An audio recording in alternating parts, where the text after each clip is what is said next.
Hello students, presently fourth unit study कर रहे हैं, that is work, power and energy. और आज हम बात करेंगे in elastic collision one dimensional में। तो देखिए, बात करते हैं, टॉपिक है that is in elastic collision in one dimensional, that is in elastic collision और किस में है, in one dimensional.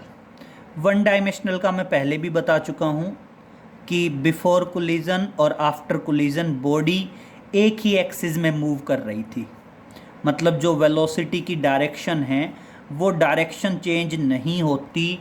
Before collision भी दोनों बॉडी एक ही डायरेक्शन में मूव कर रही थी और आफ्टर कोलिजन भी दोनों बॉडी सेम डायरेक्शन में मूव करती रहेंगी, मतलब जो डायरेक्शन है, एक्सिस है, वो चेंज नहीं होती। हम पहले पढ़ चुके हैं इनइलास्टिक कोलिजन में क्या होता है बेटा, काइनेटिक एनर्जी का लॉस होता है, और जबकि लीनियर मोमेंटम क्या होता है, सेम। तो इनइलास्टिक कोलिजन क्या बताओगे, it is the collision, it is the collision in which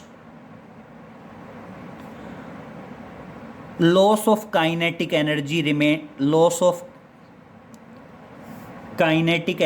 takes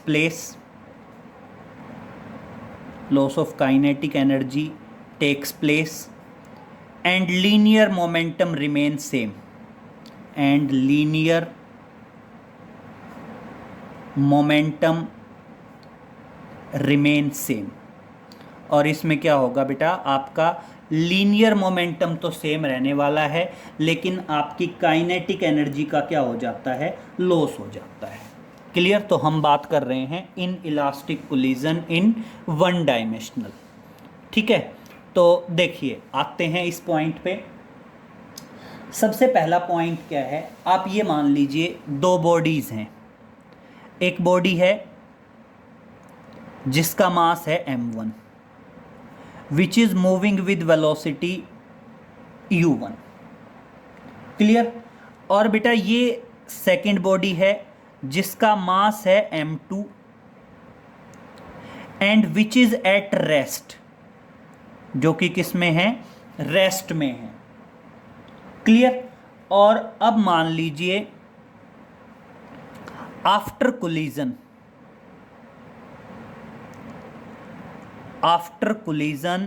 दोनों की दोनों बॉडीज सेम वेलोसिटी से मूव करना शुरू करती हैं, और दोनों की दोनों बॉडीज की वेलोसिटी मान लीजिए v।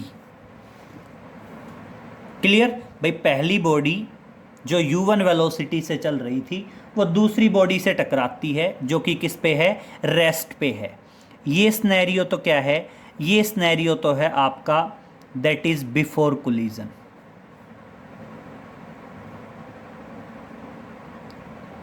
और कोलिजन के बाद दोनों बॉडीज एक दूसरे के साथ अटैच्ड हो जाती हैं and start moving with the same velocity, मान लीजिए v। और ये आपकी सिचुएशन है दैट इज आफ्टर कोलिजन। ये आपकी सिचुएशन है that is after collision. Clear? तो अब हमारा मेन टारगेट है, एक तो हमने ये v वेलोसिटी कैलकुलेट करनी है, और दूसरा काइनेटिक एनर्जी का लॉस हो रहा है तो हमने कैलकुलेट करना है loss of kinetic energy.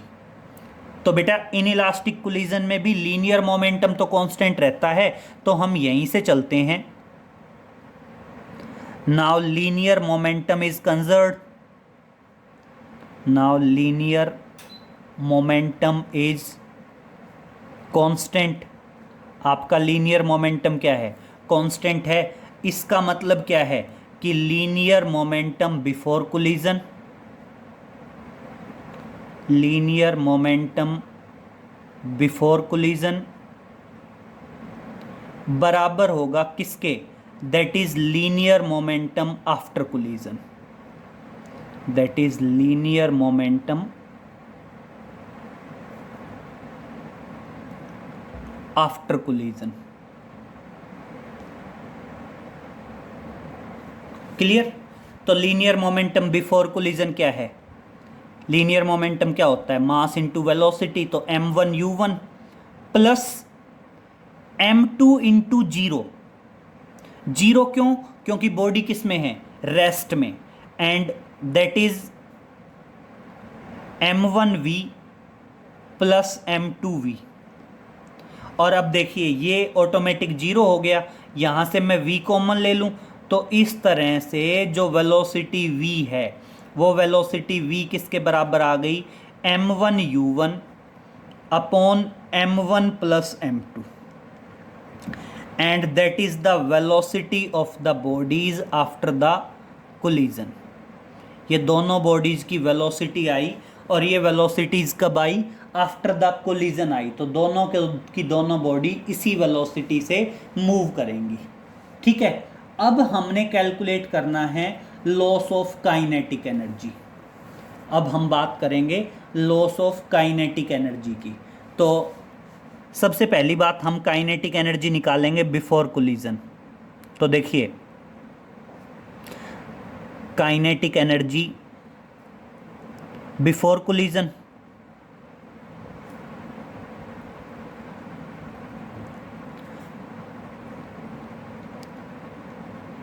Kinetic energy और क्या कर लेते हैं? बिफोर कोलिजन निकाल लेते हैं, या इनिशियल काइनेटिक एनर्जी आई मान लीजिए। क्लियर। तो देख लीजिए इनिशियल काइनेटिक एनर्जी क्या आएगी? हाफ m1u1 का स्क्वायर और प्लस क्या आ जाएगा? जीरो, क्योंकि दूसरी बॉडी की वेलोसिटी क्या है? ज़ीरो है। तो इस तरह से काइनेटिक एनर्जी इनिशियल आई हाफ m1u1 का स्क्वायर। अब बात करते हैं kinetic energy after collision.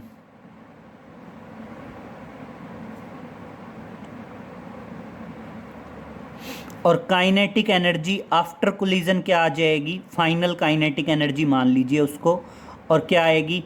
Half m1v square plus half m2v square. और मेरी बात सुनो, अगर आप दोनों काइनेटिक एनर्जी को एक दूसरे से डिवाइड करो तो आपकी इनिशियल काइनेटिक एनर्जी ज़्यादा आएगी और फाइनल काइनेटिक एनर्जी कम आएगी। और फाइनल काइनेटिक एनर्जी कम आने का मतलब क्या है? कोलिजन इन इलास्टिक है, काइनेटिक एनर्जी का लॉस हुआ है। कैसे? आप दोनों को एक दूसरे से डिवाइड कर लीजिए, डिवाइड करके सोल्व कर लीजिए, v की वैल्यू प्लेस करिए और आपका आ जाएगा। और यहाँ से आपकी फाइनल काइनेटिक एनर्जी कम आएगी, इनिशियल काइनेटिक एनर्जी ज़्यादा आएगी, जो कि इस चीज़ को प्रूव करेगी कि कोलिजन आपका इनइलास्टिक है। और अगर मैं निकालना चाहूँ loss of kinetic energy, now loss of kinetic energy, तो आपका लॉस ऑफ काइनेटिक एनर्जी मान लीजिए delta kinetic energy is equal to, loss निकालना है तो इसका मतलब इनिशियल ज़्यादा थी और उसमें से हमने क्या कर देना है?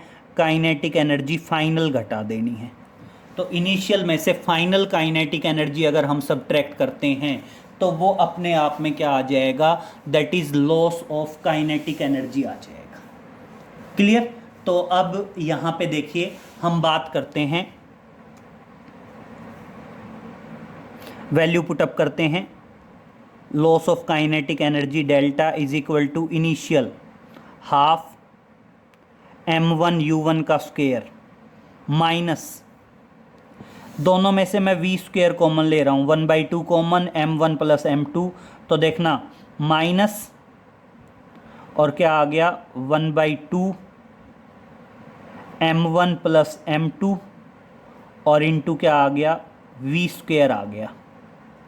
और अब देखिए मैं v स्क्वायर की वैल्यू रख रहा हूँ, ये v है तो मैं यहाँ पे v स्क्वायर की वैल्यू रखूँगा तो देखना क्या आएगा यहाँ पे? 1/2 m1u1 का square minus 1/2 m1 plus m2, और v1 का स्क्वायर कर रहे हैं, सॉरी v का स्क्वायर कर रहे हैं, तो v का स्क्वायर क्या आएगा? दैट इज m1 का स्क्वायर इंटू u1 का स्क्वायर और अपॉन क्या आ गया m1 प्लस m2 का होल स्क्वायर।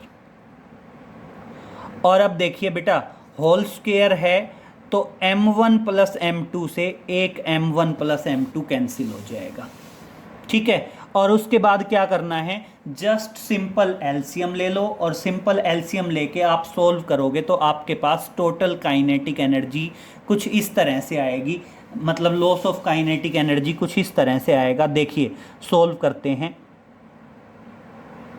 मैं पूरी इक्वेशन में से 1/2 कॉमन ले रहा हूं। 1/2 कॉमन लिया तो यहां क्या बच गया, m1 u1 का स्क्वायर माइनस क्या बचा m1 का स्क्वायर u1 का स्क्वायर और अपॉन क्या है m1 प्लस m2 है, अपॉन क्या है आपका m1 प्लस m2 है। और अब बस क्या करना है, आप इसको सिंपल सॉल्व करते चले जाओ और वो आपका क्या आ जाएगा, that is loss of kinetic energy आ जाएगा। क्लियर। तो देखिए आप अगर यहाँ लेके आएंगे एलसीएम लेंगे तो एक तो आएगा कंप्लीट एलसीएम ले लीजिए, 1/2 बाहर है, कंप्लीट आपका एलसीएम क्या आ गया m1 प्लस m2 आ गया। तो ये एक बार m1 मल्टीप्लाई होगा तो m1 का स्क्वायर u1 का स्क्वायर साथ में क्या आएगा m1 m2 u1 का स्क्वायर और माइनस क्या है m1 का स्क्वायर u1 का स्क्वायर, माइनस से माइनस कैंसिल। और इस तरह से ये हमारा क्या था, लॉस ऑफ काइनेटिक एनर्जी चला आ रहा था ना, that is loss of kinetic energy, loss of kinetic energy. तो फाइनल आ जाएगा लॉस ऑफ काइनेटिक एनर्जी, तो क्या बचेगा, that is m1 m2 u1 का स्क्वायर, m1 m2 u1 का स्क्वायर और अपॉन क्या आ जाएगा twice m1 plus m2, twice m1 plus m2। और इस तरह से ये हमारा क्या आया, that is the loss of kinetic energy during the in elastic collision. ये आपका आ गया लॉस ऑफ काइनेटिक एनर्जी। और किस में आया, loss of kinetic energy in elastic collision. और अगर आप इलास्टिक कोलिजन 2 डायमेंशनल डिस्कस करना चाहते हैं, अगर हम बात करते हैं इलास्टिक कोलिजन 2 डायमेंशनल की, तो मान लीजिए हम एक एग्जाम्पल ले लेते हैं, that is elastic collision of 2 dimensional.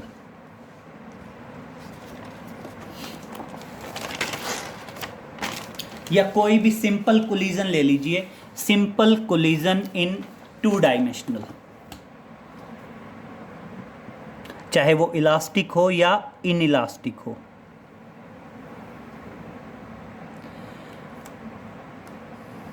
मान लीजिए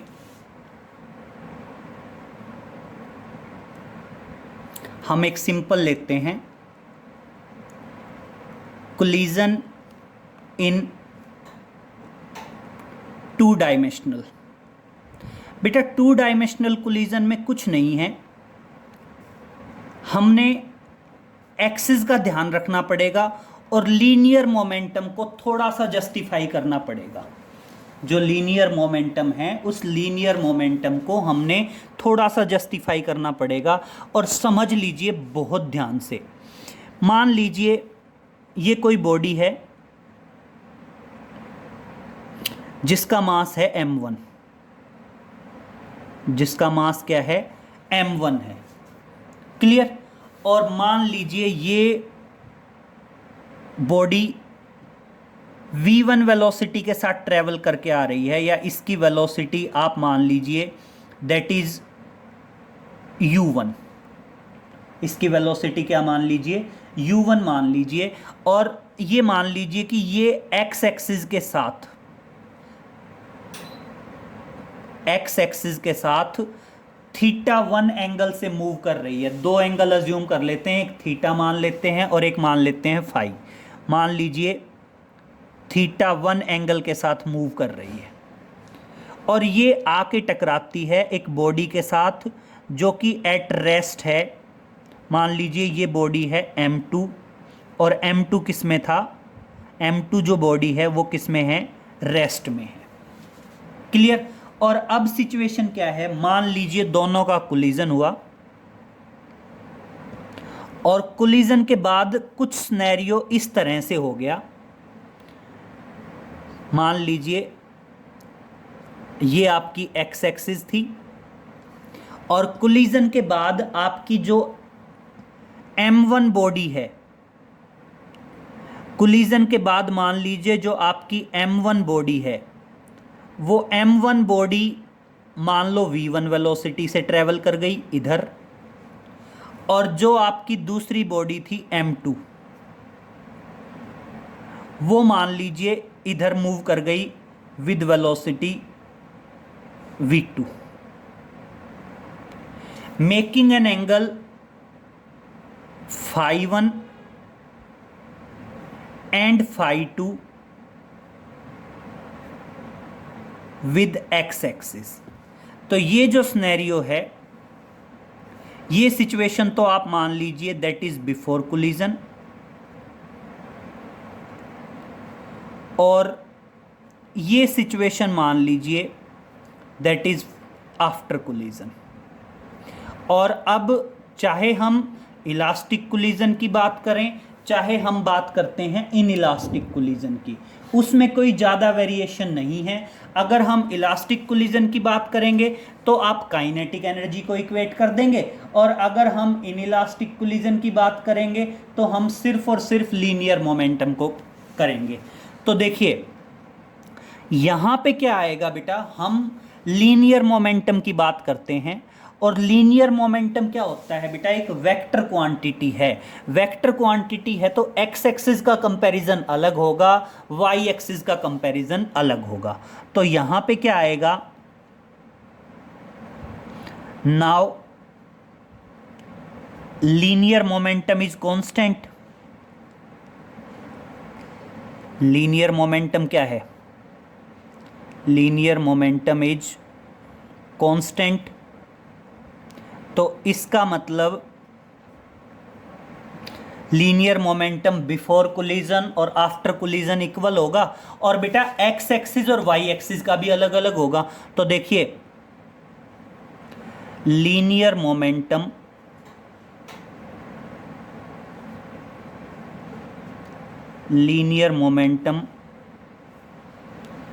इन एक्स एक्सिस बिफोर कोलिजन,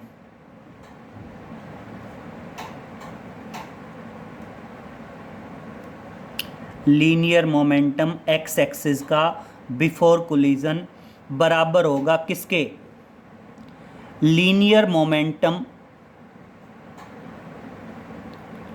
इन एक्स एक्सिस आफ्टर कोलिजन।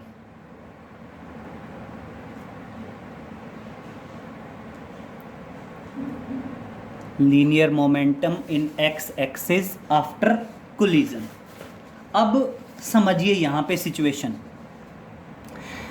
अब लीनियर मोमेंटम बेटा ये एंगल थीटा है, वेलोसिटी u1 है, तो इधर जो वेलोसिटी का कंपोनेंट आएगा वो कंपोनेंट क्या होगा, that is u1 cos theta 1, और जो y एक्सिस में आएगा वो y एक्सिस में क्या होगा, वो y एक्सिस में होगा that is u1 sine theta 1। और इसी तरह अगर मैं v1 के कंपोनेंट करूं तो इधर तो आएगा v1 cos फाई 1, और बेटा बिल्कुल इसके परपेंडिकुलर यहाँ क्या आएगा, यहाँ आ जाएगा that is v1 sine phi 1। Same v2 के करेंगे तो इधर तो आएगा v2 cos phi 2 और इधर आ जाएगा आपका that is v2 sin phi 2। ये वेलोसिटी कंपोनेंट है, मास से मल्टीप्लाई कर देंगे तो लीनियर मोमेंटम आ जाएगा। तो देखिए लीनियर मोमेंटम पहले m1 बॉडी का x एक्सिस में क्या होगा, m1 और वेलोसिटी क्या है u1 cos theta 1 is equal to, ये तो जीरो ही रहना है लीनियर मोमेंटम, इसका दोनों सेम डायरेक्शन में है तो दोनों ऐड हो जाएंगे। पहली बॉडी का आएगा m1 v1 cos phi 1 plus दूसरी बॉडी का आएगा m2 v2 cos phi 2। ये इक्वेशन 1 आ गई और ये इक्वेशन 1 की किसकी है, linear momentum in x axis before collision और आफ्टर कोलिजन।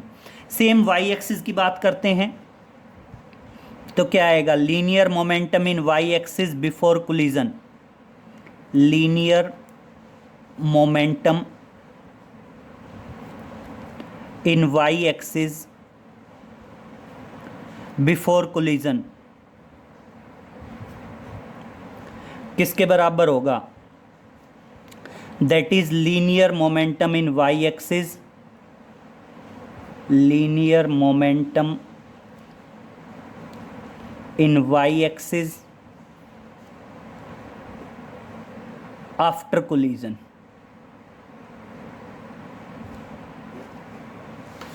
क्लियर यही। अब समझते जाइए वाई एक्सिस, वाई एक्सिस में पहली बॉडी का लीनियर मोमेंटम है m1 u1 sin थीटा 1, दूसरी बॉडी रेस्ट में है और यहाँ पे देखिए नेगेटिव वाई एक्सिस में है नेट लीनियर मोमेंटम, तो net linear momentum negative Y axis में ही रहना है, तो इसका मतलब नीचे वाला ज़्यादा होगा ऊपर वाला कम होगा, अपोजिट डायरेक्शन में है तो सब्ट्रैक्ट करेंगे और ये क्या आ जाएगा, that is m2 v2 sin phi 2 minus m1 v1 sin phi 1। ये आ गई आपकी इक्वेशन नंबर 2।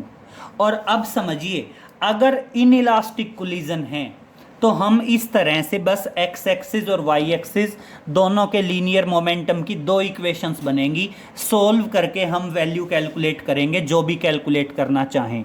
और अगर यहाँ पे आ जाए if collision is elastic collision, if collision is perfectly elastic, अगर मान लीजिए आपका कोलिजन कैसा है, परफेक्टली इलास्टिक कोलिजन है, तो बेटा परफेक्टली इलास्टिक कोलिजन होने का मतलब क्या है, काइनेटिक एनर्जी भी कांस्टेंट होगी। तो वहां पे क्या आएगा, now kinetic energy is constant, kinetic energy भी क्या होगी, कांस्टेंट होगी। और काइनेटिक एनर्जी कांस्टेंट होगी तो इसका मतलब क्या होगा, काइनेटिक एनर्जी बिफोर कोलिजन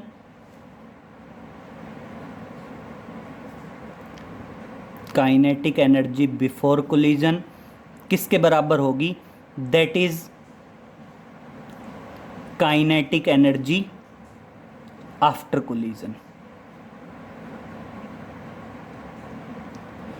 और अब देखिए काइनेटिक एनर्जी, बेटा काइनेटिक एनर्जी जो है वो एक स्केलर क्वांटिटी है और डायरेक्शन का कोई रोल नहीं होता।